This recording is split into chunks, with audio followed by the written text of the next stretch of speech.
Salut la communauté, c'est WakiU pour des Waki News. Alors du coup aujourd'hui on se retrouve sur Hero Wars Alliance, ou plutôt mobile tout simplement. Du coup aujourd'hui on va avoir un double event, ce qui est quand même relativement intéressant, d'autant plus que c'est des events plutôt cool. On va avoir du coup, on a en ce moment déjà l'héritage des dragons. Donc ensuite, pour moi des skins que j'ai pas récupéré encore, on va avoir la parade des progrès du coup qui va nous donner pas mal de pièces de shop du coup pour Isaac, ce qui est quand même relativement cool étant donné que c'est un héros qu'on va pas mal utiliser pour les hydres et ainsi de suite, et même en PVP je pense que ça peut être un héros très intéressant. Du coup pour ça il va falloir se connecter du coup quelques jours, il va falloir ouvrir des quêtes, on pourra à nouveau accomplir ces quêtes si on les a toutes réalisées. Du coup ce sera jusqu'à 30 coffres, pour le coup c'est assez cool, mais les récompenses sont effectivement assez faibles, pas de secret à ce niveau-là. Ensuite on va avoir la dépense d'émeraudes, ça va être jusqu'à 120 000 émeraudes. Personnellement, comme très souvent, je trouve que ça vaut pas le coup de dépenser autant d'émeraudes pour ça. Après c'est toujours pareil, la valeur des émeraudes n'est pas la même non plus sur la version mobile, étant donné qu'on peut récupérer quand même pas mal de petites récompenses. Là, je vais vous expliquer plus ou moins moi le plan là que j'ai mis en route. Ensuite, du coup, on va avoir lancé les expéditions. D'ailleurs, je dois en avoir une petite à lancer en plus. Toc, celle de la pub, je la lancerai après. On va lancer bien évidemment les expéditions légendaires en premier. Ensuite, du coup, on va avoir dépensé de l'énergie. Donc ça, c'est pareil. On peut reset le compteur une fois avoir tout réalisé, et ce sera jusqu'à 2300 d'énergie, mais ça paye encore vraiment très peu, je trouve. Donc pas forcément sûr que ce soit rentable de claquer une tonne d'énergie là-dessus. Ensuite, on va avoir ouvert des coffres de la tour. Donc en 3 jours, ça nous fait 135 coffres. Ça veut dire qu'il va falloir quasiment tout ouvrir. Donc c'est assez compliqué. Personnellement, c'est pas quelque chose que je vais favoriser, mais pour le coup, pour une fois, les récompenses sont un peu plus élevées. Donc pourquoi pas s'autoriser l'ouverture de tous les coffres sur ces 3 jours. Ensuite, du coup, on va marquer des points VIP. Donc là, c'est des achats, donc forcément, ça paye bien, mais c'est pas rentable, bien évidemment. Et ensuite, du coup, on va voir promouvoir Isaac au rang, bon, vert et ainsi de suite. Moi, j'étais déjà au rang violet plus violet tout court, donc du coup, j'en suis à cette catégorie. Et jusqu'à orange plus 4, donc pour ceux qui l'ont max, c'est tout bénef, parce que là, ça nous fait des pièces gratuites. On va tout de suite partir voir un petit peu le shop qui nous est proposé en contrepartie. Du coup, ces pièces, on va pouvoir les dépenser ici, dans ce petit shop. Donc on va avoir des coffres du progrès, des poupées du progrès, qui sont pas des... Comment dire, des ressources vraiment spécifiques, quoi, qui vont être un petit peu des méli-mélo de tout, mais qui sont pas foufou non plus. Donc personnellement, je vous conseille pas forcément de partir sur des poupées, ça va vous donner des pierres d'âme pour les héros du progrès, ça va vous donner des fragments d'artefacts.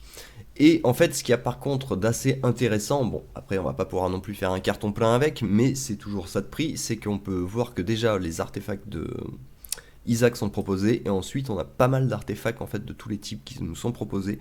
Donc ça peut être pas mal effectivement d'investir là-dessus pour pouvoir prendre un petit peu d'avance pour les héros qui seraient en retard, en tout cas sur leur troisième ou deuxième artefact. Et dans le cas où on compte monter Isaac, on peut même carrément forcer sur les Teslines. Et ensuite, bien évidemment, du coup, on va trouver comme très souvent du loot pour nos héros, en l'occurrence pour Isaac, qui va nous permettre très souvent de le monter. Et vous allez également pouvoir lui monter des étoiles, ce qui est quand même très rentable étant donné que les pierres d'âme ne sont pas non plus débloquables facilement sur la version mobile, contrairement à la version web. Alors, du coup, il faut que je crame mon énergie donc. En ce moment, on est avec Kayla. Je pense pas que j'aurai de quoi en acheter. Ah si, ça passe. Hop, quelques petits coffres.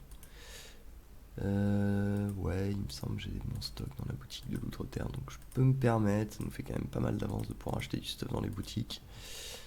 Clac.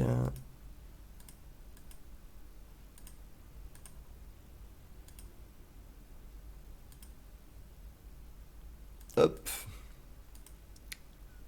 Petite dépense d'énergie classique. Je voulais juste voir avant de faire des bêtises. Tac, parce que j'ai pas encore checké la voie du héros. Voie du héros très très important. Donc on va avoir des coffres héroïques, effectivement, si j'avais déjà checké que j'ai déjà récupéré. Améliorer de 1 niveau 10 fois les cadeaux des éléments. Donc là on va toujours utiliser la même stratégie.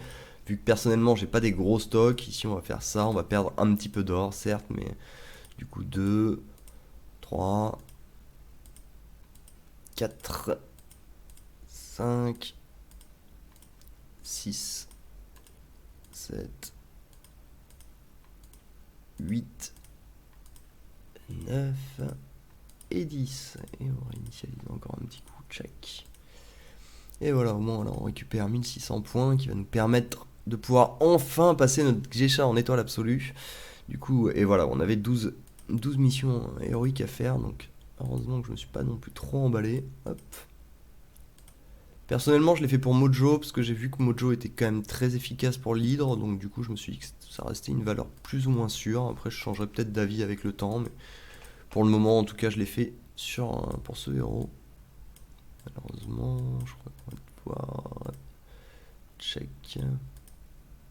Ouais, avec 20, on va pas pouvoir faire la dernière.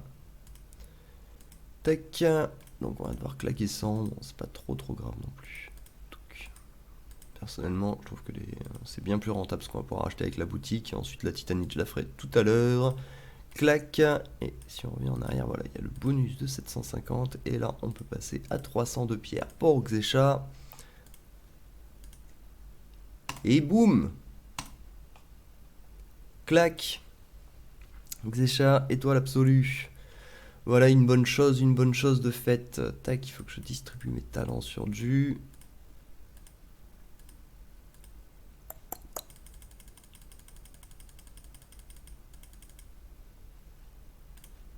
Hop, on regardera les talents gratuits après.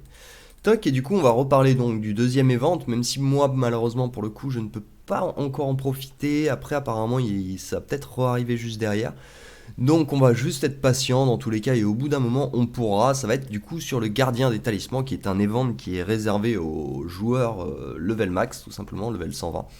Et à partir de là du coup vous pouvez débloquer des talismans. Donc par exemple ici on a un talisman pour Trompe la Mort, ici on a un talisman pour Iris.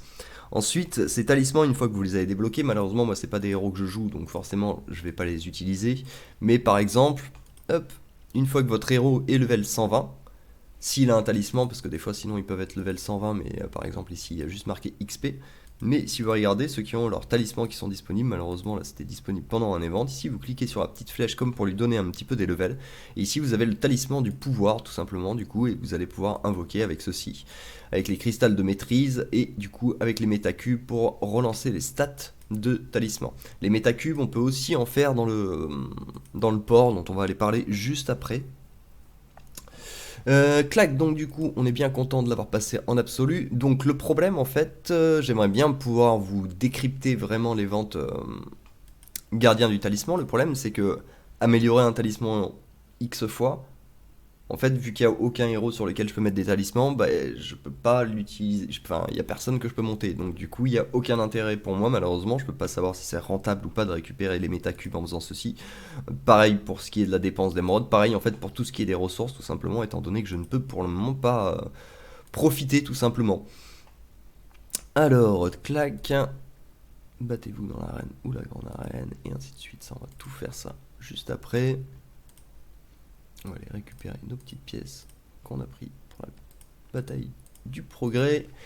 Clac, alors, clac, clac, clac, clac, clac, je m'étais dit qu'on allait aller parler un petit peu du port.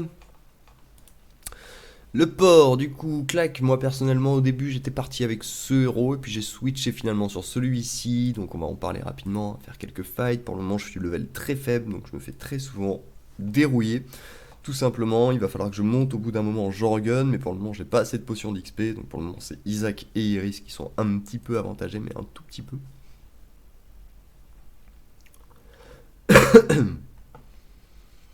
Et du coup, vu que mon Jorgen n'est pas monté pour le moment, c'est plus rentable d'avoir un Galahad. Donc là, on peut directement faire passer le combat, on sait qu'on va se prendre une tollée. Donc dans ce cas-là, on récupère 50 élixirs qui vont nous permettre un petit peu de monter les héros. Alors là, on a un level 2, il est possible que ce soit une bataille qu'on gagne. Oui, 39 000 contre 13 000 PV théoriquement. Là, en gros, au début, vous avez une jauge de bouclier en quelque sorte du vaisseau. Et une fois que le bouclier est cassé, les dégâts commencent vraiment à apparaître. Parce que là, ça fait des dégâts, mais voilà, boum, d'un coup, ça perce beaucoup plus.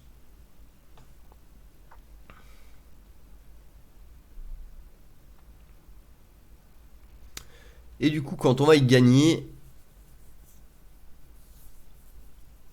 Tac. Les récompenses vont être légèrement différentes. On va toujours effectivement gagner plus de potions et on va gagner des métacubes de manière aléatoire. Parce qu'il y a eu certaines fois où j'en ai gagné 100 d'un coup sur un combat. donc c'est pas très stable. Et du coup ensuite, hop, on n'hésite pas de temps en temps à revenir voir notre petit capitaine pour lui donner un petit niveau d'XP, histoire qu'il ait plus de PV et plus d'attaque. Voilà, c'est assez simple hein, pour le coup, mais bon, ça nous permet en tout cas de faire des métacubes pour les prochains events qui pourraient intéresser certains de nos héros, donc pourquoi pas. Voilà, bah écoutez, je pense qu'on a fait le tour pour aujourd'hui. Je sais pas encore pour le coup si je vais prendre les étoiles pour Isaac ou si je vais forcer sur ces artefacts parce que c'est quand même très important les artefacts et Isaac va faire partie au bout d'un moment du bateau, enfin bon, utiliser le terme vu qu'il va surtout être utilisé au port. Du coup, je me dis que ça peut se valoir de lui monter un bon gros artefact et avec les pièces restantes, à la limite, peut-être le passer quand même au moins en 3 étoiles. Voilà, bah écoutez, je pense qu'on a fait le tour pour aujourd'hui. Si la vidéo vous a plu, comme d'habitude, n'hésitez pas à lâcher un petit pouce, à vous abonner, à partager si ça peut intéresser d'autres joueurs. Et on se retrouve très bientôt pour des nouvelles Wacky News. Allez, ciao ciao.